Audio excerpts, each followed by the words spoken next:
ಕನಕಪುರ ರಾಮನಗರ ಜಿಲ್ಲೆಯ ಜೆಡಿಎಸ್ ಸದಸ್ಯತ್ವ ಅಭಿಯಾನಕ್ಕೆ ಕನಕಪುರದ ಎಸ್ಆರ್ ಕಲ್ಯಾಣ ಮಂಟಪದಲ್ಲಿ ಯುವ ಜೆಡಿಎಸ್ ರಾಜ್ಯಾಧ್ಯಕ್ಷ ನಿಖಿಲ್ ಕುಮಾರಸ್ವಾಮಿ ಕಾರ್ಯಕ್ರಮಕ್ಕೆ ಅಧಿಕೃತವಾಗಿ ಚಾಲನೆ ನೀಡಿದರು. ಕಾರ್ಯಕ್ರಮದಲ್ಲಿ ಮಾಗಡಿಯ ಮಾಜಿ ಶಾಸಕ ಎ. ಮಂಜುನಾಥ್ ಪ್ರಾಸ್ತಾವಿಕ ನುಡಿಗಳನ್ನು ಮಾತನಾಡಿ, ರಾಜ್ಯಾದ್ಯಂತ ಬೂತ್ ಮಟ್ಟದಿಂದ ಪ್ರಾಥಮಿಕ ಸದಸ್ಯತ್ವ ನೋಂದಣಿ ಅಭಿಯಾನವನ್ನು ಮಾಡಿ ಪಕ್ಷ ಸಂಘಟನೆಯನ್ನು ಚುರುಕುಗೊಳಿಸಬೇಕು. ಈ ಕಾರ್ಯಕ್ರಮವನ್ನು ಕನಕಪುರ ತಾಲೂಕಿನಿಂದಲೇ ಪ್ರಾರಂಭ ಮಾಡಬೇಕು.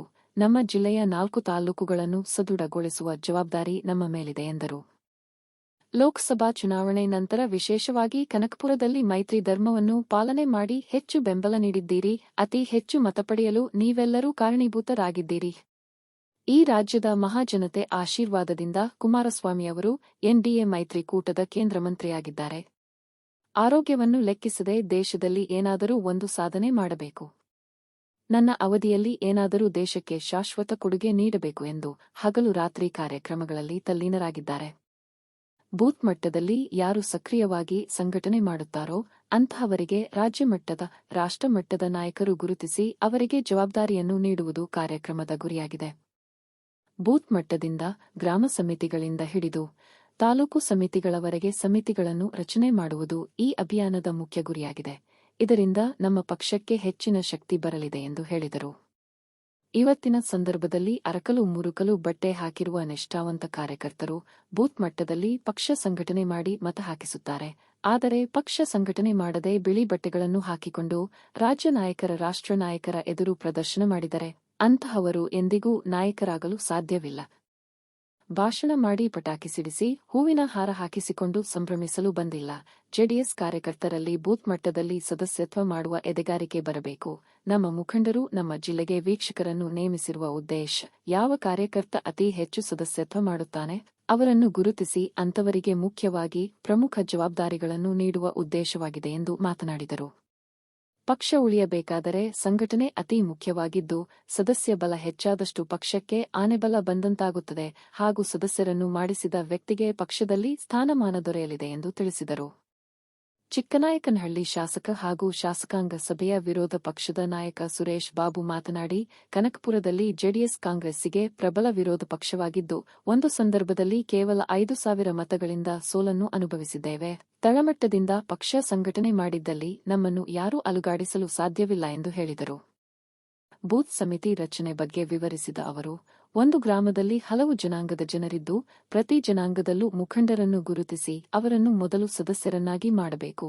ಅದೇ ರೀತಿ ಹಿರಿಯ ಮುಖಂಡರು, ಯುವ ಮುಖಂಡರು ಹಾಗೂ ಮಹಿಳಾ ಮುಖಂಡರನ್ನು ಸದಸ್ಯತ್ವ ಮಾಡಿ ಪ್ರತಿ ಮುಖಂಡರು ತಲಾ 25 ಸದಸ್ಯರನ್ನು ₹10 ಪಡೆಯುವ ಮೂಲಕ ನೋಂದಣಿ ಮಾಡಿಸಬೇಕು.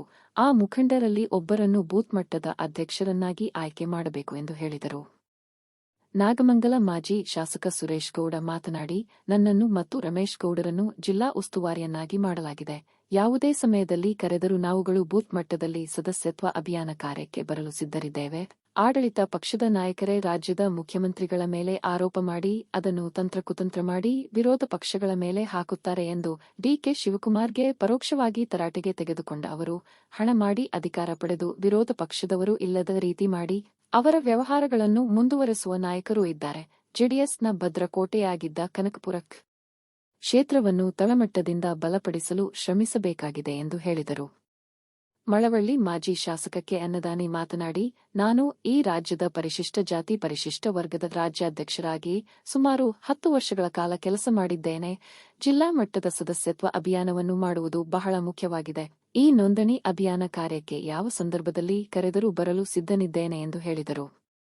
ಕಾಂಗ್ರೆಸ್ನವರು ಎಸ್ಸಿ ಎಸ್ಟಿ ವರ್ಗದವರನ್ನು ವಿಂಗಡಿಸಿ ಬಿಜೆಪಿ ಮತ್ತು ಜೆಡಿಎಸ್ ಪಕ್ಷಗಳು ಅಧಿಕಾರಕ್ಕೆ ಬಂದರೆ ನಿಮ್ಮ ಸಮುದಾಯಗಳಿಗೆ ತೊಂದರೆಯಾಗುತ್ತದೆ ಎಂದು ಸುಳ್ಳು ಮಾಹಿತಿಯನ್ನು ನೀಡಿ ಸಮುದಾಯಗಳಲ್ಲಿ ಗೊಂದಲ ಮೂಡಿಸುತ್ತಿದ್ದಾರೆ. ಕೇಂದ್ರದಲ್ಲಿ 10 ವರ್ಷಗಳಿಂದ ಬಿಜೆಪಿ ಸರ್ಕಾರವಿದ್ದು ಎಸ್ಸಿ ಎಸ್ಟಿ ಸಮುದಾಯಗಳಿಗೆ ಯಾವುದೇ ರೀತಿಯ ಒಂದು ತೊಂದರೆಯಾಗಿರುವ ಉದಾಹರಣೆ ಇದ್ದರೆ ಕೊಡಿ ಎಂದು ಪ್ರಶ್ನಿಸಿದ ಅವರು, 2018ರಿಂದ 23 ಮೊದಲು ಅಲ್ಪಸಂಖ್ಯಾತರ ಸಮಸ್ಯೆಗಳಿಗೆ ಸ್ಪಂದಿಸುತ್ತಿದ್ದರು. ಕೇಂದ್ರ ಸಚಿವರಾದ ಕುಮಾರಣ್ಣನವರು ಇದನ್ನು ಆ ಸಮುದಾಯಗಳು ಅರ್ಥ ಮಾಡಿಕೊಳ್ಳಬೇಕು ಎಂದು ಸವಾಲು ಹಾಕಿದರು.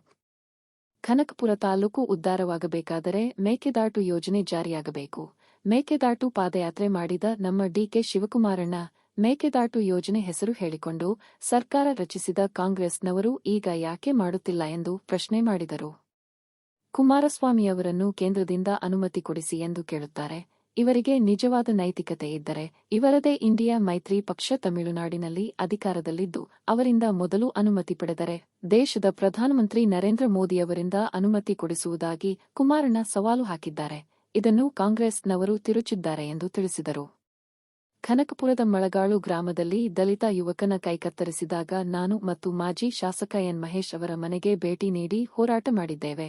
ದಲಿತರ 180 ಕೋಟಿ ಅನುದಾನವನ್ನು ನುಂಗಿರುವ ಮುಖ್ಯಮಂತ್ರಿ ಸಿದ್ದರಾಮಯ್ಯ, ಮೂಡಾದಲ್ಲಿ 14 ಸೈಟುಗಳನ್ನು ಲಪಾತಾಯಿಸಿರುವ ಸಿದ್ದರಾಮಯ್ಯನವರು ಈ ರಾಜ್ಯದ ಪಾರದರ್ಶಕ ವ್ಯಕ್ತಿ ಅಂತ ಪಾಂಪ್ಲೆಟ್ಸ್ ಹೊಡೆಸಿಕೊಂಡು ಟಿಎಸ್ಎಸ್ ರಾಜ್ಯದ ಸಂಚಾಲಕ ಡಿಜಿ ಸಾಗರ್ ಬೊಬ್ಬೆ ಹೊಡೆಯುತ್ತಿದ್ದಾರೆ. ಕಳೆದ 2018ರಲ್ಲಿ ಜೆಡಿಎಸ್ ಪಕ್ಷದಿಂದ ಗುಲ್ಬರ್ಗದಿಂದ ಚುನಾವಣೆಗೆ ನಿಂತು ಈಗ ಬಿಜೆಪಿ ಜೆಡಿಎಸ್ ಪಕ್ಷದ ವಿರುದ್ಧವಾಗಿ ಸಿದ್ದರಾಮಯ್ಯನ ಪರವಾಗಿ ಹೋರಾಟ ಮಾಡಲು ಹೊರಟಿದ್ದಾರೆ ಎಂದು ಹೇಳಿದರು. ಜೆಡಿಎಸ್ ಯುವ ಘಟಕದ ರಾಜ್ಯಾಧ್ಯಕ್ಷ ನಿಖಿಲ್ ಕುಮಾರಸ್ವಾಮಿ ಮಾತನಾಡಿ, ಭ್ರಷ್ಟ ಕಾಂಗ್ರೆಸ್ ಸರ್ಕಾರದ ಅಧಿಕಾರವನ್ನು ಹೊಡೆದೋಡಿಸುವ ಸಲುವಾಗಿ ಬಿಜೆಪಿ ಮತ್ತು ಜೆಡಿಎಸ್ ಪಕ್ಷ ಮೈತ್ರಿ ಮಾಡಿಕೊಂಡಿದ್ದು, ಇದನ್ನು ಸಾಮಾನ್ಯ ಜನರು ಒಪ್ಪಿಕೊಂಡಿದ್ದಾರೆ. ಕಳೆದ ವಿಧಾನಸಭಾ ಚುನಾವಣೆಯಲ್ಲಿ ಕಾಂಗ್ರೆಸ್ನವರು ರಾತ್ರೋರಾತ್ರಿ ಕುತಂತ್ರ ಬುದ್ಧಿ ಉಪಯೋಗಿಸಿ ಕೂಪನ್ ಕಾರ್ಡ್ಗಳನ್ನು ನೀಡಿ ಮೋಸದಿಂದ ಗೆಲುವನ್ನು ಸಾಧಿಸಿದ್ದಾರೆ. ಕೇವಲ ನಮ್ಮ ಜಿಲ್ಲೆಯಲ್ಲದೆ 11 ಜಿಲ್ಲೆಗಳಲ್ಲಿ ಮುಗ್ಧ ಜನರನ್ನು ದಾರಿ ತಪ್ಪಿಸಿ ಗೆಲುವು ಸಾಧಿಸಿದ್ದಾರೆ. ನಮ್ಮ ಕುಟುಂಬದವರು ರಾಜಕೀಯವಾಗಿ ರಾಮನಗರಕ್ಕೆ ಬಂದು 30 ವರ್ಷಗಳಾಗಿದೆ. ಕುಮಾರಸ್ವಾಮಿ ಅವರು ಯಾವುದೇ ಗಲಾಟೆಗಳು ನಡೆದರೆ ಪಕ್ಷಭೇದ ಮರೆತು ನ್ಯಾಯ ಒದಗಿಸಲು ಅಧಿಕಾರಿಗಳಿಗೆ ಸೂಚಿಸಿದ್ದಾರೆ.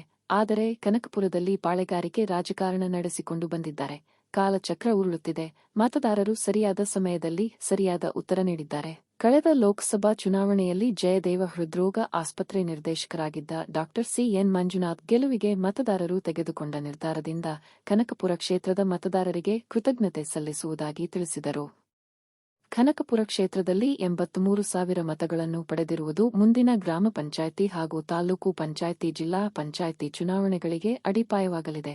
ಮುಖಂಡರು ಬೂತ್ ಮಟ್ಟದಲ್ಲಿ ಅತಿ ಹೆಚ್ಚು ಸದಸ್ಯತ್ವ ಮಾಡಿಸುವ ಮೂಲಕ ಪಕ್ಷವನ್ನು ಮತ್ತಷ್ಟು ಬಲಗೊಳಿಸಬೇಕು ಎಂದು ತಿಳಿಸಿದರು. ಚುನಾವಣಾ ಸೋಲು ನಾಯಕತ್ವವನ್ನು ನಿರ್ಣಯ ಮಾಡುವುದಿಲ್ಲ. ಚುನಾವಣೆಯಲ್ಲಿ ಸೋತ ತಕ್ಷಣ ಮನೆ ಸೇರುವ ವ್ಯಕ್ತಿ ನಾನಲ್ಲ. ನಾಳೆಯೇ ವಿಧಾನಸಭಾ ಚುನಾವಣೆ ಘೋಷಣೆಯಾದರೆ ಈಗಿರುವ 136 ಸ್ಥಾನಗಳಲ್ಲಿ 1 ಸ್ಥಾನವನ್ನು ಪಡೆಯಲು ಕಾಂಗ್ರೆಸ್ ಪಕ್ಷಕ್ಕೆ ಸಾಧ್ಯವಿಲ್ಲ.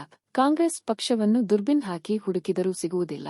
ಇದಕ್ಕೆ ಮುಖ್ಯ ಕಾರಣ ಕಾಂಗ್ರೆಸ್ ಸರ್ಕಾರದ ಅಕ್ರಮ, ಭ್ರಷ್ಟಾಚಾರ, ಹಗರಣಗಳೇ ಕಾರಣವಾಗಿದೆ ಎಂದರು. ಇಡೀ ರಾಜ್ಯದಲ್ಲಿ ರಾಮನಗರ ಜಿಲ್ಲೆ ಜೆಡಿಎಸ್ ಪಕ್ಷದ ಮಾದರಿ ಜಿಲ್ಲೆಯಾಗಬೇಕು. ಮುಖಂಡರು ಅತಿ ಹೆಚ್ಚಿನ ಸದಸ್ಯತ್ವವನ್ನು ಮಾಡಬೇಕು ಎಂದು ಮುಖಂಡರಲ್ಲಿ ಮನವಿ ಮಾಡಿದರು. ಕಾರ್ಯಕ್ರಮದಲ್ಲಿ ಬೆಂಗಳೂರು ನಗರ ಜಿಲ್ಲಾಧ್ಯಕ್ಷ ರಮೇಶ್ ಗೌಡ, ವಕೀಲ ಎಪಿ ರಂಗನಾಥ್, ಶ್ವೇತಾ ಯಾದವ್, ಜೆಡಿಎಸ್ ಯುವ ಘಟಕದ ರಾಜ್ಯ ಉಪಾಧ್ಯಕ್ಷ ಚಿನ್ನಸ್ವಾಮಿ, ತಾಲೂಕು ಜೆಡಿಎಸ್ ಅಧ್ಯಕ್ಷ ಬಿ ನಾಗರಾಜ್, ನಗರಸಭಾ ಸದಸ್ಯ ಸ್ಟುಡಿಯೋ ಚಂದ್ರು, ಮಾಜಿ ನಗರಸಭಾ ಸದಸ್ಯ ಪುಟ್ಟರಾಜು, ನಲ್ಲಹಳ್ಳಿ ಶಿವಕುಮಾರ್, ಮಹಿಳಾ ಘಟಕದ ತಾಲೂಕು ಜೆಡಿಎಸ್ ಅಧ್ಯಕ್ಷೆ ಶೋಭಾ, ಚನ್ನಪಟ್ಟಣ ತಾಲೂಕು ಅಧ್ಯಕ್ಷ ಜಯಮುತ್ತು, ಸಿದ್ದಮರಿಗೌಡ, ಉಮಾಶಂಕರ್, ವಕೀಲ ಜಯರಾಮ್, ಪಂಚಲಿಂಗೇಗೌಡ ಹಾಗೂ ಜೆಡಿಎಸ್ನ ಹಲವಾರು ಮುಖಂಡರು, ಕಾರ್ಯಕರ್ತರು ಕಾರ್ಯಕ್ರಮದಲ್ಲಿ ಹಾಜರಿದ್ದರು. ಇದು ಸಮಾವೇಶ ಅಲ್ಲ ಅಂತೇಳಿ ನಾನು ಹೇಳಿದ್ದೇನೆ. ಇದು ಜವಾಬ್ದಾರಿಯನ್ನ ಕೊಡುವಂತ ಕಾರ್ಯಕ್ರಮ. ಯಾರಿಗೆ ಜವಾಬ್ದಾರಿ? ನಮ್ಮ ಬೂತ್ ಮಟ್ಟದಲ್ಲಿ ಯಾರು ಸಕ್ರಿಯವಾಗಿ ಕಾರ್ಯವನ್ನ ನಿರ್ವಹಿಸ್ತಾರೆ ಅವ್ರಿಗೆ ಜವಾಬ್ದಾರಿಯನ್ನ ಕೊಟ್ಟು ಅವರನ್ನ ಮುಂಚೂಣಿ ತೆಗೆದುಕೊಂಡು ಅವ್ರ ಕೈಲಿ ಕೆಲಸವನ್ನ ಮಾಡಿಸುವಂತ ಈ ವಿನೂತನವಾದಂತ ಕಾರ್ಯಕ್ರಮ.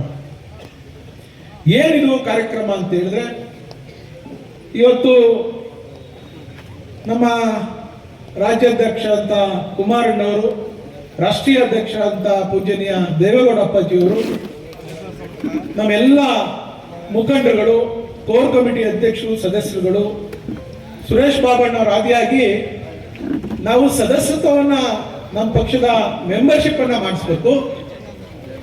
ಬೂತ್ ಮಟ್ಟದಲ್ಲಿ ಒಂದು ಸಮಿತಿಗಳನ್ನ ರಚನೆ ಮಾಡಬೇಕು ಅನ್ನುವಂತ ಒಂದು ಕಾರ್ಯಕ್ರಮವನ್ನ ಇವತ್ತು ಹಾಕೊಂಡು ಇಡೀ ರಾಜ್ಯ ವ್ಯಾಪ್ತಿ ಈ ಕಾರ್ಯಕ್ರಮವನ್ನು ಮಾಡ್ತಾ ಇದ್ದೇವೆ. ಇವತ್ತು ನನ್ನನ್ನು ಕೂಡ ತುಮಕೂರು ಜಿಲ್ಲೆಗೆ ಮೇಲುಸ್ತುವಾರಿಯಾಗಿ ಅಬ್ಸರ್ವರ್ ಆಗಿ ಹಾಕಿದ್ದಾರೆ.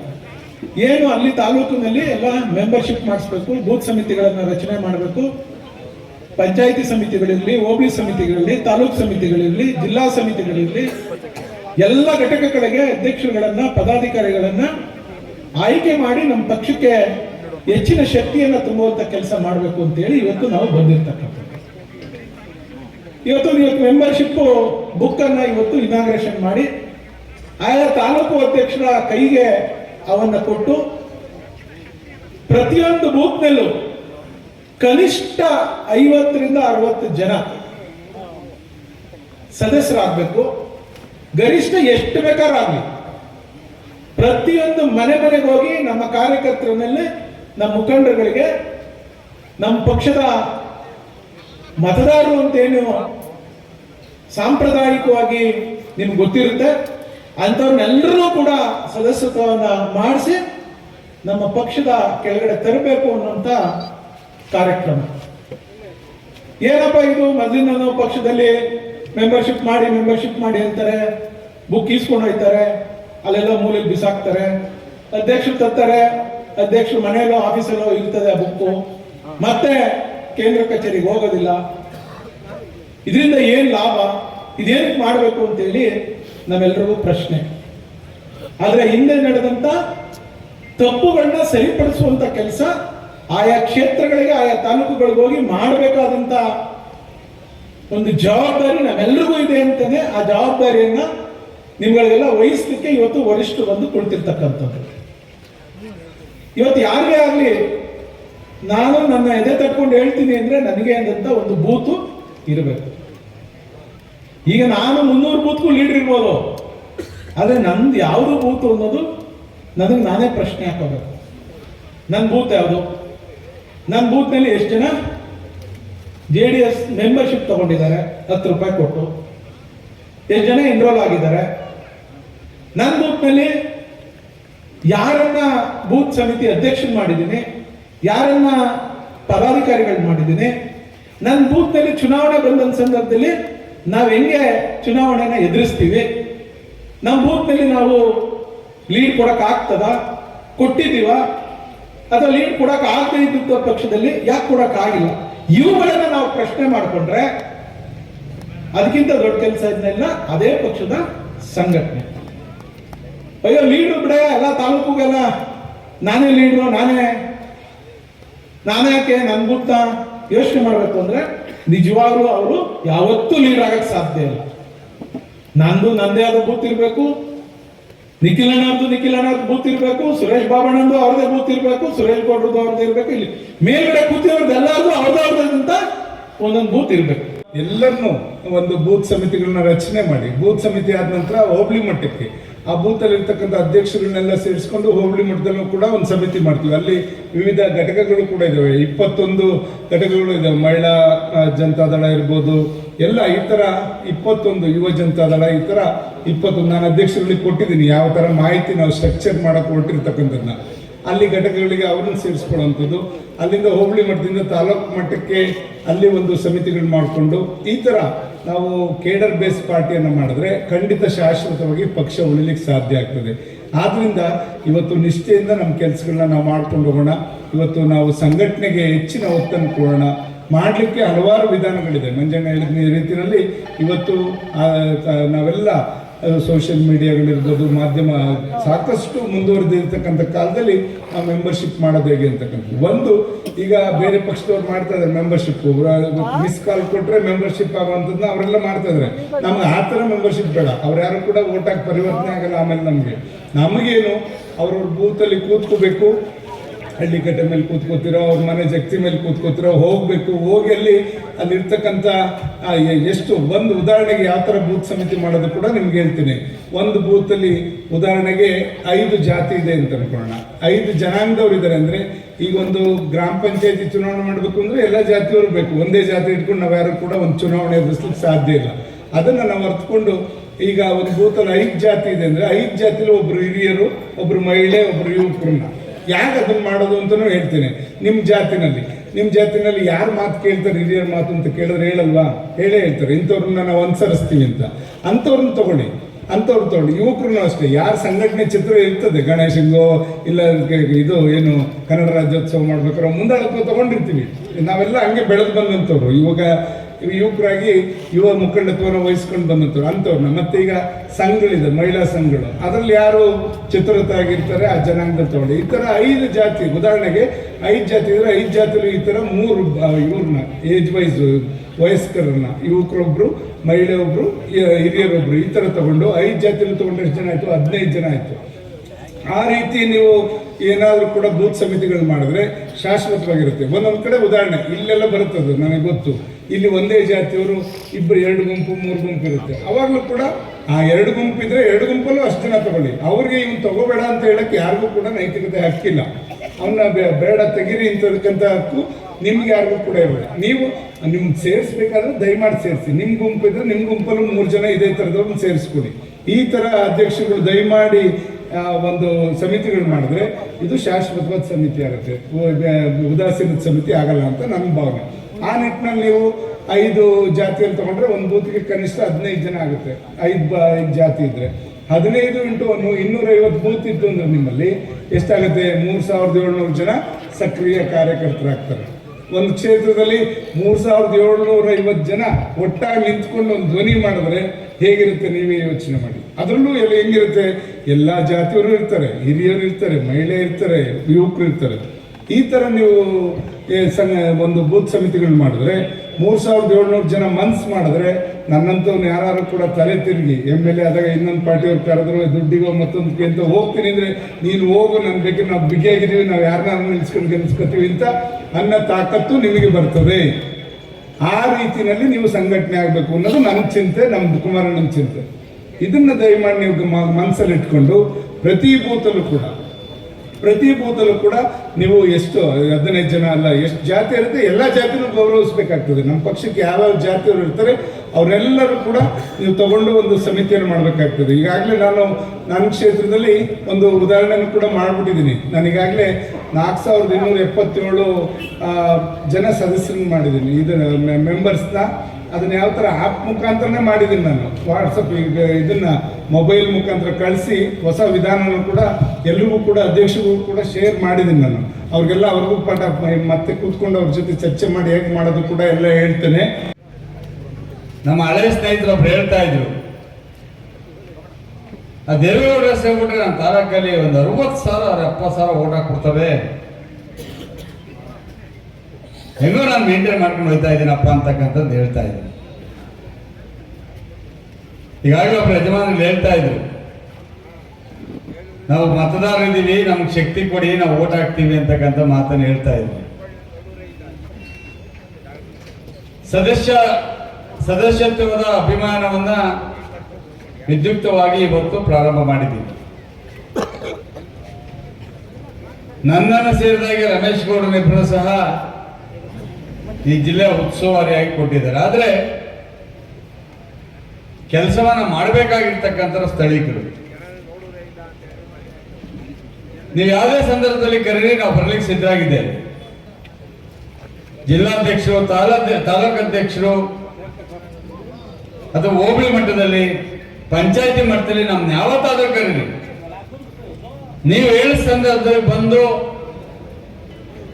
ಈ ಅಭಿಯಾನ ಸಂಪೂರ್ಣವಾಗಿ ಮುಗಿಯುವವರೆಗೂ ಇರ್ತಕ್ಕಂಥ ಜವಾಬ್ದಾರಿಯನ್ನು ನಾವು ತೆಗೆದುಕೊಳ್ತೇವೆ ಯಾಕೆಂದ್ರೆ ನಾವು ಸಹ ನಮ್ಮ ಕ್ಷೇತ್ರಗಳಲ್ಲಿ ಈ ಅಭಿಯಾನವನ್ನು ಮಾಡಬೇಕಾಗ್ತದೆ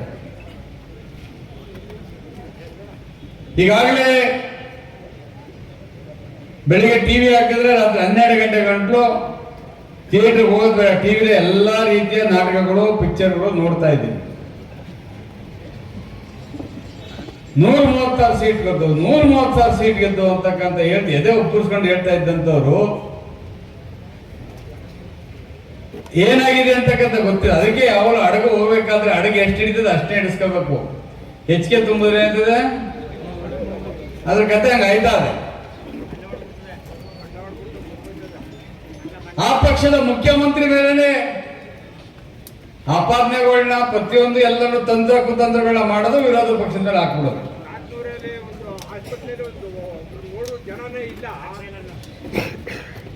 ಇದು ಇವತ್ತಿನ ಪರಿಸ್ಥಿತಿ ನಾನು ರಾಜಕಾರಣಿಗೆ ಮಾತಾಡಕ್ ಹೋಗಿಲ್ಲ ಸೂಕ್ಷ್ಮವಾಗಿ ಹೇಳ್ತೀವಿ, ಚುನಾವಣೆ ಯಾವುದೇ ಸಂದರ್ಭದಲ್ಲಿ ಬರ್ಬೋದು, ಯಾವುದೇ ಸಂದರ್ಭದಲ್ಲಿ ಮಾಡಬಹುದು. ಇಲ್ಲಿ ಸಂಘಟನೆನೇ ಇಲ್ಲ ಅಂದ್ರೆ, ಪಕ್ಷದ ಸಂಘಟನೆ ತಳಮಟ್ಟ ನಾವು ಮಾಡಿಕೊಳ್ಳಿಲ್ಲ ಅಂದ್ರೆ, ನಾವು ಚುನಾವಣಾ ಸಂದರ್ಭದಲ್ಲಿ ಸಮರಾಭ್ಯಾಸವನ್ನ ಮಾಡ್ಲಿಕ್ಕೆ ಕಷ್ಟ ಆಗ್ತದೆ.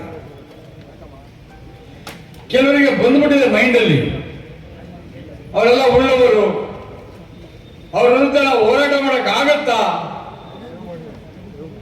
ಇದು ಆಗದೆ ಇರ್ತಕ್ಕಂಥದ್ದು, ಅದೆಲ್ಲ ಸುಳ್ಳು.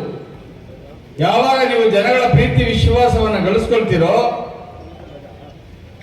ಜನಗಳು ನಿಮ್ಮನ್ನ ಅಧಿಕಾರ ತರ್ತಕ್ಕಂಥ ಕೆಲಸವನ್ನ ಮಾಡ್ತಾರೆ. ದುಡ್ಡಿದ್ದವರೆಲ್ಲ ಶಾಸಕರಾಗಿ ಕೂತ್ಕೊಳ್ಳೋಕ್ಕಾಗೋದಿಲ್ಲ, ಅಥವಾ ಪಾರ್ಲಿಮೆಂಟ್ ಅಲ್ಲಿ ಕೂತ್ಕೊಳ್ಳೋಕ್ಕಾಗೋದಿಲ್ಲ. ಕೆಲವರು ಏನಾಗ್ತಾರೆ, ದುಡ್ಡು ಮಾಡ್ಕೊಳ್ತಾರೆ, ಅಲ್ಲಿ ವಿರೋಧಿಗಳು ಇಲ್ದಂಗೆ ನೋಡ್ಕೊಳ್ತಾರೆ, ಅಲ್ಲಿ ಅವರ ವ್ಯವಹಾರಗಳನ್ನ ನೋಡಿಕೊಂಡು ರಾಜಕಾರಣ ಮಾಡ್ತಕ್ಕಂಥ ಬುದ್ಧಿವಂತರು ಸಹ ಇರ್ತಾರೆ. ನಾವು ಇವತ್ತು ಜಾತ್ಯತೀತ ಜನತಾದಳದ ಭದ್ರಕೋಟೆ ಆಗಿದ್ದಂತ ಕ್ಷೇತ್ರವನ್ನ ಪುನಶ್ಚೇತನವನ್ನ ಯಾವ ರೀತಿ ಮಾಡಬೇಕು ಅಂತಕ್ಕಂಥ ಬಗ್ಗೆ ತೀವ್ರತರವಾಗಿ ಆಲೋಚನೆ ಮಾಡ್ತಾ ಇದ್ದೀವಿ. ಈ ಸಭೆಯನ್ನ ಜಿಲ್ಲಾಧ್ಯಕ್ಷರು, ನಾವು ಕೇವಲ ಪದಾಧಿಕಾರಿಗಳು, ಎಲೆಕ್ಟೆಡ್ ರೆಪ್ರೆಸೆಂಟೇಟಿವ್ಸ್, ತುಂಬಾ ಪ್ರಮುಖರ ಮಾತ್ರ ಕರೆದಿದ್ದೇವೆ. ತಾಲೂಕು ಮಟ್ಟದಲ್ಲಿ ನಾವು ಬೇರೆ ಬೇರೆ ಸಭೆಗಳನ್ನ ಮಾಡಿ ಅತಿ ಹೆಚ್ಚು ಸದಸ್ಯತ್ವವನ್ನ ಮಾಡಿ ನಾವು ಈ ಜಿಲ್ಲೆಯನ್ನ ಮುಂದೆ ತರ್ತಕ್ಕಂಥ ಮುಂದೆ ಕೆಲಸವನ್ನ ಮಾಡ್ತೀವಿ, ಅದಕ್ಕೆ ರೂಪರೇಷೆಗಳನ್ನ ಸಿದ್ಧಪಡಿಸ್ತಿದ್ದೀವಿ ಅಂತಕ್ಕಂಥದ್ದು ಈಗ ಹೇಳಿದ್ದಾರೆ. ಒಂದೊಂದು ಮಾತ್ರ ಕೊಡ್ತೇವೆ. ವಿಶೇಷವಾಗಿ ಕನಕಪುರ ತಾಲೂಕಿಗೆ, ಕನಕಪುರ ಕ್ಷೇತ್ರಕ್ಕೆ ಚುನಾವಣೆಯಲ್ಲಿ ಸೋಲು ಗೆಲುವು ಇರ್ತದೆ. ಯಾರೇ ವ್ಯಕ್ತಿ ಎದೆಗೊಟ್ಟು ಹೋರಾಟ ಮಾಡಿ ಗೌರವತ್ತಾಗಿ ಸೋತವಣ, ಅದೇ ಗೌರವತ್ತಾಗಿ ಸೋತರೆ ಅವನಿಗೆ ಮುಂದಿನ ದಿನಗಳಲ್ಲಿ ಅದಕ್ಕೆ ಅಧಿಕಾರ ಸಿಕ್ಕೇ ಸಿಗ್ತದೆ ಅಂತಕ್ಕಂಥ ಮಾತನ್ನೇ ಸಂದರ್ಭ ನಿಮಗೆ ಕೊಡ್ತಾ ಇದೆ. ಈ ಜಿಲ್ಲೆ ಒಳಗಡೆ ಬರ್ತಕ್ಕಂಥ ಈ ಜಿಲ್ಲೆನಲ್ಲಿ ಪಕ್ಷವನ್ನ ಬಹಳ ವ್ಯವಸ್ಥಿತವಾಗಿ ಕಟ್ಟಬೇಕಾಗಿದೆ. ಆಮೇಲೆ ನಾನು ಒಂದು ಮಾತು ಹೇಳ್ತೇನೆ, ಯಾರೇ ನಿಂತರು 65-70 ಸಾವಿರ ಓಟ್ ಬರ್ತದೆ ಕನಕಪುರದಲ್ಲಿ JDS ಕಣೆ. ಯಾರು ಓಟ್ ಕೇಳದೆ ಹೋಗ್ಲಿ, ಹಣ ಕೊಡ್ಲಿ ಕೊಡದೆ ಹೋಗ್ಲಿ, ಅವ್ರ ಖರ್ಚು ಹಣ ಕೊಡ್ತಾರ, ಬೂತ್ ಹಣ ಕೊಡ್ತಾರ, ಕೊಡಲ್ವ, ಬರ್ತದೆ ಕಣೆ 60-65 ಸಾವಿರ 70 ಸಾವಿರ ಓಟ್. ಅದ್ರ ಮೇಲೆ ಗೆಲ್ಲಕ್ಕೆ ಒಂದು 20 ಸಾವಿರ ಓಟ್ ಬೇಕಲ್ಲ, ಆ 20-25 ಸಾವಿರ ಓಟ್ನ ತಗೋಬೇಕು ಅಂತಕ್ಕಂಥ ಅಭ್ಯರ್ಥಿ ನಿರಂತರವಾಗಿ ಒಂದು ಕ್ಷೇತ್ರದಲ್ಲಿ ಕೆಲಸ ಮಾಡ್ತಕ್ಕಂಥ ಅವಶ್ಯಕತೆ ಇದೆ. ನಾವೆಲ್ಲ ಗೆದ್ದಿರೋದು ಹೆಂಗೆ ಗೊತ್ತಾ? ಈಗ ನಾನು 1 ತಿಂಗಳಿಂದ ಮಳವಳ್ಳಿನಲ್ಲಿ ಈ ಭಾಗಕ್ಕೆ, ಹಲಗೂರು ಕಸ್ಬಾ ಭಾಗಕ್ಕೆ ನೀರು ಕೊಡ್ತಾ ಇಲ್ಲ, ತಾರತಮ್ಯ ಮಾಡ್ತಾರೆ. 1 ತಿಂಗಳಿಂದ ಹೋರಾಟ ಮಾಡ್ತಾ ಇದ್ದೀನಿ, ನೀವೆಲ್ಲ ಸೋಷಿಯಲ್ ಮೀಡಿಯಾದಲ್ಲಿ ನೋಡಿರ್ಬೇಕು. ಇವತ್ತು ಮುಖ್ಯಮಂತ್ರಿಗಳ ವಿರುದ್ಧವಾಗಿ ಹೋರಾಟ ಮಾಡಿದ್ದೀವಿ, ಮಂತ್ರಿಗಳ ವಿರುದ್ಧ ಹೋರಾಟ ಮಾಡ್ತಾ ಇದ್ದೀವಿ. ಹಂಗೆ ಇಲ್ಲೂ ಕೂಡ ಹೋರಾಟ ಮಾಡಕ್ಕೆ ಒಂದು ಅವಕಾಶ ಇದೆ. ಇವತ್ತು ಮೇಕೆದಾಟ ಆಗ್ಬೇಕು, ಮೇಕೆದಾಟ ಆಗ್ಬೇಕು. ಈ ತಾಲೂಕು, ಕನಕಪುರ ತಾಲೂಕು ಉದ್ಧಾರ ಆಗ್ಬೇಕು ಅಂದ್ರೆ, ಮಳವಳ್ಳಿ ಮತ್ತು ಈ ರಾಮನಗರ ಜಿಲ್ಲೆ ಉದ್ಧಾರ ಆಗ್ಬೇಕು ಅಂದ್ರೆ ಇವತ್ತು ಮೇಕೆದಾಟ ಆಗ್ಲೇಬೇಕು ಅಂತಕ್ಕಂಥದ್ದು ನಮ್ಮೆಲ್ಲರ ಒಂದು ಒತ್ತಾಯ ಆಗಿದೆ. ಅದು ಆಗ್ಲೇಬೇಕು. ಇವತ್ತು ಕುಡಿಲಿಕ್ಕೆ ನೀರು ಬೇಕು ನಮ್ಗೆ. ಇವತ್ತು ಕುಮಾರಣ್ಣವರು ಮುಖ್ಯಮಂತ್ರಿ ಆಗಿದ್ದಾಗ 500 ಕೋಟಿ ರೂಪಾಯಿ ವೆಚ್ಚದಲ್ಲಿ ಕಣ್ವ ಮತ್ತು ಇಗ್ಲೂ ಡ್ಯಾಮ್ಗೆ ನೀರನ್ನ ಸಪ್ಲೈ ಮಾಡ್ತಕ್ಕಂಥ ಒಂದು ಮಹತ್ತರವಾದಂತಹ ಒಂದು ದೊಡ್ಡ ನೀರಾವರಿ ಯೋಜನೆ ಇವತ್ತು ಮಳವಳ್ಳಿ ಸತ್ಯಗಾಲದಿಂದಾನೆ, ನಮ್ಮೂರಿಂದಾನೆ ಹೋಗ್ತಾ ಇದೆ ನೀರು. ಅದನ್ನ ಮಾಡಿರೋದು ಕುಮಾರಣ್ಣವರು. ಮುಖ್ಯಮಂತ್ರಿ ಆಗಿದ್ದಾಗ 500 ಕೋಟಿ ರೂಪಾಯಿ ವೆಚ್ಚದಲ್ಲಿ ನೀರಾವರಿಯನ್ನು ಮಾಡಿರ್ತಕ್ಕಂಥ ಕೀರ್ತಿ ಸನ್ಮಾನ್ಯ ಕುಮಾರಸ್ವಾಮಿ ಅವರಿಗೆ ಸಲ್ಲುತ್ತೆ ಅನ್ನೋದನ್ನ ನಾವೆಲ್ಲರೂ ಕೂಡ ಹೆಮ್ಮೆಯಿಂದ ಹೇಳ್ಕೋಬೇಕಾಗಿದೆ ಬಂಧುಗಳು. ಇಂಥ ಸಂದರ್ಭದಲ್ಲಿ ನಾವು ಪಕ್ಷವನ್ನ ಈ ಬೂತ್ ಮಟ್ಟದಲ್ಲಿ, ತಳಮಟ್ಟದಲ್ಲಿ ಕಟ್ಟಿ ಹೋರಾಟ ಮಾಡಬೇಕು. ನಿಮಗೊಂದೊಂದು ರೀತಿ ಒಂದೊಂದು ಸಾರಿ ನನ್ನ ಲೀಡರ್ಗಳು ನನ್ನ ಜೊತೆ ಮಾತಾಡ್ತಾರೆ. ನಾನು ಯಾವಾಗಲೂ ಇಲ್ಲಿ ಓಡಾಡ್ತಾ ಇರ್ತೀನಲ್ಲ, ಈ ಭಾಗದಲ್ಲಿ ಸಿಗ್ತಾ ಇರ್ತಾರೆ ಯಾರು ಕನಕಪುರ ಲೀಡರ್ಗಳು, ಚನ್ನಪಟ್ಟಣ, ಪ್ರತಿದಿನ ನಾನು ಊರಿಗೆ ಬಂದಾಗ 1-2-3 ಜನ ಲೀಡರ್ಗಳು ನನ್ನ ಜೊತೆ ಸಂಪರ್ಕದಲ್ಲಿದ್ದಾರೆ, ಸಿಗ್ತಾರೆ, ಮಾತಾಡ್ತೀವಿ. ಆದ್ರೆ ಮಾತಾಡುವಂತ ಸಂದರ್ಭದಲ್ಲಿ ಏನು ಮಾತಾಡಲ್ಲ. ನಿಮ್ಮೂರು ಮಳೆ ಆಯ್ತಾ, ನಿಮ್ಮೂರು ನಾಳೆ ನೀರು ಬಂದಿದ್ದ, ನಿಮ್ಮೂರಲ್ಲಿ ಬೆಳೆ ಆಗಿದ್ದ ಅದೆಲ್ಲ ಮಾತಾಡಲ್ಲ. ನಿಮ್ಮ ವ್ಯಾಪಾರ ಹೆಂಗಿದೆ, ನಿಮ್ಮ ಕಲ್ಲಿನ ಬಿಸ್ನೆಸ್ ಹೆಂಗಿದೆ, ನಾವೇನು ಮಾತಾಡಲ್ಲ, ಬರೀ ರಾಜಕೀಯ. ಕುಮಾರಣ್ಣ ಏನಂದ್ರು, ನಿಖಿಲ್ ಕುಮಾರಸ್ವಾಮಿ ಅವ್ರು ಏನ್ ಮಾತಾಡಿದ್ರು, ಅದೇನ್ ನಡೀತಾ ಇದೆ, ನಮ್ಮ ಪಕ್ಷ ಕಟ್ಟಬೇಕು, ನಮ್ಮ ತಾಲೂಕಲ್ಲಿ ಕನಕಪುರದಲ್ಲಿ ಅಣ್ಣ ಏನಣ್ಣ ಏನ್ ಮಾಡ್ಬೇಕು, ಹೆಂಗ್ ಮಾಡ್ಬೇಕು, ಮಾರ್ಗದರ್ಶನ. ನೀವು ಸೀನಿಯರ್ ಆಗಿದ್ದೀರಿ, ನೀವು ಪಕ್ಷದಲ್ಲಿ ಸೀನಿಯರ್ ಆಗಿದ್ದೀರಿ, ಏನ್ ಮಾಡ್ಬೇಕು, ಹೆಂಗ್ ಪಕ್ಷ ಕಟ್ಟಬೇಕು ಅನ್ನೋದ ನನ್ನ ಜೊತೆ ಚರ್ಚೆ ಮಾಡ್ತಾರೆ. ಮೊನ್ನೆ ಇಲ್ಲೇ ಮಾಳಗಾಳಿಗೆ ಒಂದು ಕೈನ ತುಂಡು ಮಾಡಿ ಬಿಸಾಕ್ಬಿಟ್ರಂತೆ ದಲಿತ ಹುಡುಗರಿಗೆ. ಚಿಕ್ಕಪ್ಪಂಗೆ ಚಿನ್ಸ್ವಾಮಿಗೆ ಫೋನ್ ಮಾಡಿದೆ, ಪುಟ್ರಾಜ್ಗೆ, ಬರ್ತಾ ಇದ್ದೀನಿ ಕನಕಪುರಕ್ಕೆ, ಸ್ವಲ್ಪ ದಲಿತರಿಗೆ ಅನ್ಯಾಯ ಆಗಿದೆ ಅಂತ. ನಾನು SC ಸಮಾಜದ ಅಧ್ಯಕ್ಷ ಆಗಿದ್ದೀನಿ ಪಾರ್ಟಿಗೆ, JDS. ಸುಮಾರು ಒಂದು 500 ಜನ ಮುಖಂಡರುಗಳು ಎಲ್ಲ ಬಂದು ನನ್ನನ್ನ ಸ್ವಾಗತ ಮಾಡಿದ್ರು. ಮಾಡಿ ಅಲ್ಲಿ ಹೋದ್ವಿ ಮಾಳ್ಗಾಳ್ಗೆ. ಆಮೇಲೆ ಆ ಹುಡುಗನ್ ನೋಡಕ್ಕೆ ಸೆಂಟ್ ಜಾನ್ಗೆ ಹೋದ್ವಿ. ಕೈ ತುಂಡು ಅಂದ್ರೆ ಕೈಯೇ ಸಪ್ರೇಟು, ದೇಹನೇ ಸಪ್ರೇಟು. ಇದು ಈ ತಾಲೂಕಿನ, ಈ ಜಿಲ್ಲೆಯ ರಾಜಕಾರಣ ನಡೀತಾ ಇರ್ತಕ್ಕಂಥದ್ದು. ಆ ದಲಿತನಿಗೆ ಕೊಲೆ ಅನ್ಯಾಯ ಆದಾಗ, ಕೈ ತುಂಡಾದಾಗ ಯಾವ ದಲಿತ ಸಂಘಟನೆಗಳು ಬಂದು ಹೋರಾಟ ಮಾಡಲಿಲ್ಲ. ಎನ್ ಮಹೇಶ್ ಬಂದ್ರು, ಬಿಜೆಪಿ ದಲಿತ ಮುಖಂಡ, ನಾನು ಬಂದೆ, ಹೋರಾಟ ಮಾಡಿದ್ವಿ. ಆದ್ರೆ ಎಲ್ಲ ಇವತ್ತು ಪಾಪ ಸಿದ್ದರಾಮಯ್ಯನಿಗೆ ಸಪೋರ್ಟ್ ಮಾಡ್ಕೊಂಡು ನಿಂತಿದ್ದಾರೆ. ಬಹಳ ಘನಕಾರಿ ಕೆಲಸ ಮಾಡೋರ ಸಿದ್ದರಾಮಯ್ಯನವರು ಈ ರಾಜ್ಯದಲ್ಲಿ. ದಲಿತರ 189 ಕೋಟಿ ನುಂಗಿರ್ತಕ್ಕಂಥ ಮುಖ್ಯಮಂತ್ರಿ ಸಿದ್ದರಾಮಯ್ಯನವರು, 14 ಸೈಟನ್ನ ಲಪ್ಟಾಯಿಸಿರ್ತಕ್ಕಂಥ ಸಿದ್ದರಾಮಯ್ಯನವರು, ಈ ರಾಜ್ಯದ ಪಾರದರ್ಶಕ ವ್ಯಕ್ತಿ, ದಲಿತರು ಹಿಂದುಳಿದ ವರ್ಗದವ್ರನ್ನ ರಕ್ಷಣೆ ಮಾಡ್ತಕ್ಕಂಥ ವ್ಯಕ್ತಿ ಅಂತ ಪಾಪ ಬಹಳ ಎಲ್ಲ ಪಾಂಪ್ಲೆಂಟ್ ಹೊಡ್ಸ್ಕೊಂಡು ಪಾಪ ಎಲ್ಲ ಯಾರೋ ಒಬ್ಬ DG ಸಾಗರ್ ಅಂತ ರಾಜ್ಯದ ಸಂಚಾಲಕ ಇದ್ದಾರೆ DSS ನವರು, ಒಂದು ಪಾಂಪ್ಲೆಂಟ್ಸ್ ನೋಡಿದೆ ಮೊನ್ನೆ. ಅವರು ಕಳೆದ 2018ರಲ್ಲಿ JDS ಇಂದ ಗುಲ್ಬರ್ಗದಲ್ಲಿ ಚುನಾವಣೆಗೆ ನಿಂತಿದ್ರು, JDS ಪಕ್ಷದ ಅಭ್ಯರ್ಥಿಯಾಗಿ. ಇವತ್ತು ಬಿಜೆಪಿ JDS ವಿರುದ್ಧವಾಗಿ ಇವತ್ತು ಸಿದ್ದರಾಮಯ್ಯ ಪರವಾಗಿ ಹೋರಾಟ ಮಾಡಲಿಕ್ಕೆ ಹೊಂಟಿದ್ದಾರೆ. ಒಬ್ಬ ದಲಿತ ನಾಯಕ ಮುಖಂಡ, ಒಬ್ಬ ಸಾಮಾನ್ಯ ವ್ಯಕ್ತಿಗೆ ಮಾಳ್ಗಾಳಲ್ಲಿ ಕೈ ತುಂಡದ ಕತ್ತರಿಸಿದಾಗ ಅವನ ಪರವಾಗಿ ನಿಂತಿರ್ತಕ್ಕಂಥವ್ರು ಇವರು ಸಿದ್ದರಾಮಯ್ಯ ಪರವಾಗಿ ನಿಂತ್ಕೊಂಡು ದಲಿತರಿಗೆ ಅನ್ಯಾಯ ಮಾಡಿರ್ತಕ್ಕಂಥ 16,000 ಕೋಟಿ. ಇಲ್ಲಿ ಯಾವುದೇ ನನ್ನ ದಲಿತ ಮಿತ್ರರಿದ್ರೆ ಹೇಳ್ತಾ ಇದ್ದೇನೆ, ಇವತ್ತು 16,000 ಕೋಟಿ ಪರಿಶಿಷ್ಟ ಜಾತಿ ಸಮಾಜಕ್ಕೆ, ಪರಿಶಿಷ್ಟ ಪಂಗಡಕ್ಕೆ ಮೀಸಲಿಟ್ಟಿದ್ದಂತ SC TSP ಹಣವನ್ನ ಇವತ್ತು ಬೇರೆ ಯೋಜನೆಗಳಿಗೆ ವರ್ಗಾವಣೆ ಮಾಡಿಕೊಂಡಿರ್ತಕ್ಕಂಥ ಏಕೈಕ ಕರ್ನಾಟಕದ ಸರ್ಕಾರ ಇದ್ರೆ ಅದು ಸಿದ್ದರಾಮಯ್ಯನವರ ಸರ್ಕಾರ ಅಂತಕ್ಕಂಥದ್ದನ್ನ ಇವತ್ತು ಘಂಟಾಘೋಷವಾಗಿ ಇವತ್ತು ಈ ವೇದಿಕೆ ಮೇಲೆ ಹೇಳಲಿಕ್ಕೆ ಬಯಸ್ತಾ ಇದ್ದೇನೆ. ಹೇಳ್ತಾ ಇದ್ರು, ಇವತ್ತಿನ ಈ ಒಂದು ಮೈತ್ರಿಯನ್ನ ಏನು ರಾಜ್ಯದ ಜನತೆ ಸಹಿ ಹಾಕಿದ್ದಾರೆ, ಒಪ್ಕೊಂಡಿದ್ದಾರೆ. ಅದಕ್ಕಿಂತ ಮಿಗಿಲಾಗಿ ಇವತ್ತು ಸರ್ಕಾರದ ವೈಫಲ್ಯತೆಗಳು, ಭ್ರಷ್ಟಾಚಾರ, ಅಕ್ರಮ, ಹಗರಣ ಪ್ರತಿನಿತ್ಯ ನಾವೇನು ನೋಡ್ತಾ ಇದ್ದೇವೆ. ನಾಳೆ ವಿಧಾನಸಭಾ ಚುನಾವಣೆ ದಿನಾಂಕ ಘೋಷಣೆ ಆಗಿದೆ. ಏನು 136 ಸ್ಥಾನಗಳನ್ನ ಪಡೆದುಕೊಂಡಿದ್ದಾರೆ ಕಾಂಗ್ರೆಸ್ನ ಪಕ್ಷ. ನಾಳೆ ದುರ್ಬೀನ್ ಹಾಕಿ ಹುಡುಕ್ಬೇಕಾಗ್ತದೆ ಕಾಂಗ್ರೆಸ್ನ ಪಕ್ಷವನ್ನ ಈ ರಾಜ್ಯದಲ್ಲಿ, ಅಂತ ಪರಿಸ್ಥಿತಿ ನಿರ್ಮಾಣ ಆಗ್ತದೆ. ಅಧಿಕಾರಕ್ಕೆ ಬರ್ತಕ್ಕಂಥದ್ದು ಖಚಿತ, ಆದ್ರೆ ಕೇವಲ 30, 40, 50 ಸ್ಥಾನಗಳನ್ನ ಪಡೆದುಕೊಂಡು ಅಧಿಕಾರಕ್ಕೆ ಬರ್ತಕ್ಕಂಥದ್ದಾದಾಗ ಎಲ್ಲೋ ಒಂದ್ ಕಡೆ ಇವತ್ತು ನಾವೇನು ಅಂದ್ಕೊಂಡಿದ್ದೇವೆ, ನಮ್ಮ ನಾಯಕರಾದಂತ ಸನ್ಮಾನ್ಯ ಕುಮಾರಣ್ಣ ಅವರ ಪಂಚರತ್ನ ಯೋಜನೆಗಳು, ಡಾಕ್ಟರ್ ಕೂತಿದ್ದಾರೆ ಇಲ್ಲೇ, ಇಡೀ ಪಂಚರತ್ನ ಕಾರ್ಯಕ್ರಮದಲ್ಲಿ ಡಾಕ್ಟರ್ ಸನ್ಮಾನ್ಯ ಕುಮಾರಣ್ಣ ಅವ್ರ ಜೊತೆ ಹಗಲು ರಾತ್ರಿ ಅಲ್ಲಿರೋ ಶ್ರಮಿಸಿದ್ರು. ನಾನು ನೋಡಿದ್ದೇನೆ ಸ್ವತಃ ನನ್ನ ಕಣ್ಣಾರೆ. ಕುಮಾರಣ್ಣ ಅವರು ಹೇಳಿದ್ರು, ಏನು ಡಿಸೆಂಬರ್ 17ನೇ ತಾರೀಕು ಅವರ ಹುಟ್ಟುಹಬ್ಬದ ದಿನದಂದು ರಾಮನಗರ ತಾಲೂಕು ನಗರ ಪ್ರದೇಶಕ್ಕೆ ಬಂದಾಗ ಕೇವಲ 4 ತಿಂಗಳಿತ್ತಷ್ಟು ನಿಖಿಲ್ ಕುಮಾರಸ್ವಾಮಿ ಮುಂದಿನ ವಿಧಾನಸಭಾ ಚುನಾವಣೆ ಅಧಿಕೃತ ಅಭ್ಯರ್ಥಿ ಅಂತಕ್ಕಂಥ ಘೋಷಣೆಯನ್ನ ಮಾಡಿದ್ರು. ಕುಮಾರಣ್ಣ ಅವರು ನನಗೆ ಯಾವಾಗಲೂ ಹೇಳ್ತಾ ಇದ್ರು, ಆ 4 ತಿಂಗಳ ಕಾಲ ರಾಮನಗರದ ಪ್ರತಿ ಹಳ್ಳಿ ಓಡಾಡಿದ್ದೀನಿ ಕಾಲ್ನಡಿಗೆ. ನನಗೆ ಪ್ರತಿ ಕಾರ್ಯಕರ್ತರಿಗೆ ಒಂದೇ ಮಾತು ಹೇಳಿದೆ, ಇದು ನಿಖಿಲ್ ಕುಮಾರಸ್ವಾಮಿ ಚುನಾವಣೆ ಅಲ್ಲ, ಇದು ಪಕ್ಷದ ಅಸ್ತಿತ್ವದ ಚುನಾವಣೆ, ನಿಮ್ಮ ಚುನಾವಣೆ.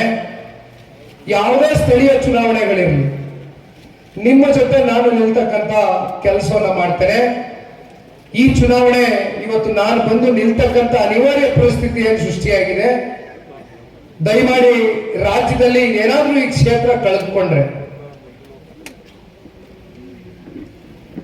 ವಿರೋಧ ಪಕ್ಷದವರು ಅಪಹಾಸ್ಯ ಮಾಡ್ತಾರೆ, ದಯಮಾಡಿ ಇದಕ್ಕೆ ಅವಕಾಶ ಕೊಡಬಾರದು ಅಂತ ಪ್ರತಿಯೊಬ್ಬರಿಗೂ ಕೈ ಜೋಡಿಸಿ ಮನವಿ ಮಾಡಿದ್ದೇನೆ. ಇಲ್ಲಿರ್ತಕ್ಕಂಥ ಕೆಲವೊಂದಷ್ಟು ನಾಯಕರುಗಳಲ್ಲಿ ಮತ್ತೆ ಸ್ಮರಿಸ್ಕೊಳ್ಳೋದಕ್ಕೆ ಇಷ್ಟಪಡ್ತೇನೆ. ಆಗ ಕುಮಾರಣ್ಣ ನನಗೆ ಒಂದು ಮಾತು ಹೇಳೋರು, ನೋಡಪ್ಪ, ನಾನು ಜಿಲ್ಲೆಯ ಜನತೆಗೆ ನನಗೆ ಅಧಿಕಾರ ಸಿಕ್ಕಂತ ಸಂದರ್ಭದಲ್ಲಿ ಪ್ರಾಮಾಣಿಕವಾಗಿ ಸೇವೆ ಮಾಡಿದ್ದೇನೆ. ಜಿಲ್ಲೆಯ ಜನ, ಕ್ಷೇತ್ರದ ಜನ ಯಾವ ಕಾರಣಕ್ಕೂ ನಿನ್ನ ಕೈ ಬಿಡ್ತಕ್ಕಂಥ ಪ್ರಶ್ನೆ ಇಲ್ಲ, ನಿನ್ನನ್ನು ಗುರುತಿಸ್ತಾರೆ. ದಯಮಾಡಿ ನೀನು ಯಾಕೆ ಆ 4 ತಿಂಗಳ ಕಾಲ ಕೇವಲ ರಾಮನಗರಕ್ಕೆ ನೀನು ಸೀಮಿತ ಆಗಿ ಈ ರೀತಿ ಮಾಡ್ಕೊಂಡ್ರೆ, ನಾನು ಒತ್ತನೇ ಏಕಾಂಗಿಯಾಗಿ ಇವತ್ತು ಪಕ್ಷ ಕಟ್ತಾ ಇದ್ದೇನೆ. ಪಂಚರತ್ನ ಕಾರ್ಯಕ್ರಮದ ಒತ್ತಡಗಳು, ಇಡೀ ರಾಜ್ಯ ಪ್ರವಾಸ ಮಾಡ್ತಾ ಇದ್ದೇನೆ, ದಯಮಾಡಿ ಅರ್ಥ ಮಾಡ್ಕೋ ಅಂತ ಸಾಕಷ್ಟು ನಮ್ಮ ನಾಯಕರುಗಳಿಗೆ ಫೋನ್ ಮಾಡಿ ಮಾತನಾಡಿದ್ದಾರೆ ಕುಮಾರಣ್ಣ ಅಲ್ವಾ, ಶಿವಲಿಂಗಣ್ಣ, ಉಮೇಶಣ್ಣ. ಯಾಕಪ್ಪ ಅವನ್ನ ಇಲ್ಲೇ ಇಟ್ಕೊಂಡಿದ್ದೀರಿ, ಕಳ್ಸಪ್ಪ ಬೇರೆ ಜಿಲ್ಲೆಗಳು ರಾಜ್ಯದಲ್ಲಿ ಓಡಾಡಿ ನೀವು ಚುನಾವಣೆ ಮಾಡಿ, ನಾನು ನಿಂತಾಗ ನೀವು ಚುನಾವಣೆ ಮಾಡಿದ್ದೀರಲ್ಲ, ಜನ ನಮ್ಮ ಕೈ ಬಿಡೋದಿಲ್ಲ ಅಂತಕ್ಕಂಥ ಅತ್ಯಂತ ಆತ್ಮವಿಶ್ವಾಸ ಸನ್ಮಾನ್ಯ ಕುಮಾರಣ್ಣ ಅವರ ಮನಸ್ಸಲ್ಲಿತ್ತು. ಆದ್ರೆ 2018ರ ಜೆಡಿಎಸ್ ಪಕ್ಷ ಹಾಗೂ ಕಾಂಗ್ರೆಸ್ ಪಕ್ಷದ ಏನು ಆಡಳಿತ ಇತ್ತು, ಏನವತ್ತು ಇಂದಿನ ರಾಜ್ಯದ ಮುಖ್ಯಮಂತ್ರಿಗಳು ಪಾಪ ಕುಮಾರಣ್ಣನ ಮೇಲೆ ಸಾಕಷ್ಟು ಯಾವುದೋ ಗಂಗೇನಹಳ್ಳಿ ಕೇಸು ಅಂತ ಹೊಸದಾಗಿ ಪ್ರಾರಂಭ ಮಾಡಿದ್ದಾರೆ. ಕುಮಾರಣ್ಣ ಕೇಳಿದ್ರು ಮೊನ್ನೆ, ಅಲ್ಲಪ್ಪ ಆಯ್ತು ಇವೆಲ್ಲವೂ ಕೂಡ ಎಂತದೋ ಲಕ್ಷ್ಮೀ ವೆಂಕಟೇಶ್ವರ ಮೈನಿಂಗ್ ಅಂತ ಇದ್ಯಾವುದೋ ಕೇಸ್ ಅಂತ 2 ಕೇಸು ಉಳಿಸ್ಕೊಂಡು ಇಟ್ಕೊಂಡಿದ್ದಾರೆ. ಅಷ್ಟೆಲ್ಲ ಇದ್ರೆ ಪಾಪ ಅವತ್ತು ಪರಿಜ್ಞಾನ ಇರಲಿಲ್ವೇ? ಯಾಕೆ ಕುಮಾರಣ್ಣನ ಮನೆ ಬಾಗಿಲು ಬಂದು ಇದೇ ರಾಜ್ಯದ ಮುಖ್ಯಮಂತ್ರಿಗಳು, ಇದೇ ಗೌರವಾನ್ವಿತ ಉಪಮುಖ್ಯಮಂತ್ರಿಗಳು ಕುಮಾರಣ್ಣನ ಮುಖ್ಯಮಂತ್ರಿ ಪಟ್ಟ ಕೊಟ್ಟರು? ಉತ್ತರ ಕೊಡಬೇಕಲ್ವ? ಅದಾದ ಮೇಲೆ ನಾವು ಎಲ್ಲಿ ಎಡಬಿದ್ದೀವಿ ಅಂದ್ರೆ, ಯಾವಾಗ 19ರಲ್ಲಿ ಇದೇ ಮಂಡ್ಯದಲ್ಲಿ, ಇದೇ ತುಮಕೂರಿನಲ್ಲಿ ಇತಿಹಾಸ ನಮ್ಮ ಕಣ್ಮುಂದೆ ಇದೆ. ಮಿತ್ರತ್ವ ನಡೀತಾ ಜೆಡಿಎಸ್ ಕಾಂಗ್ರೆಸ್ನ ಮೈತ್ರಿ ಧರ್ಮ ಪಾಲನೆ ಆಯ್ತಾ, ನಮ್ಮ ಕಣ್ಣು ಮುಂದೆ ಫಲಿತಾಂಶ ಇದೆ. ಆದ್ರೆ ಬೆಂಗಳೂರು ಗ್ರಾಮಾಂತರದಲ್ಲಿ 2019ರಲ್ಲಿ ಏನು ಅಂದಿನ ಸಂಸದರಾಗಿ ಆಯ್ಕೆ ಆಗ್ಲಿಕ್ಕೆ ಕಾರಣ ಒಂದೇ ಒಂದು ಕರೆ. ಸದಾ ನಿಮ್ಮ ಸೇವೆಯಲ್ಲಿ ಪ್ರಜಾ ಭಾರತ ನ್ಯೂಸ್ ವೀಕ್ಷಕರೇ, ಸಾಮಾಜಿಕ ನ್ಯಾಯಕ್ಕಾಗಿ ನಮ್ಮ ಚಾನೆಲ್ ಸಬ್ಸ್ಕ್ರೈಬ್ ಮಾಡಿ, ಶೇರ್ ಮಾಡಿ, ಲೈಕ್ ಮಾಡಿ. ಧನ್ಯವಾದಗಳು.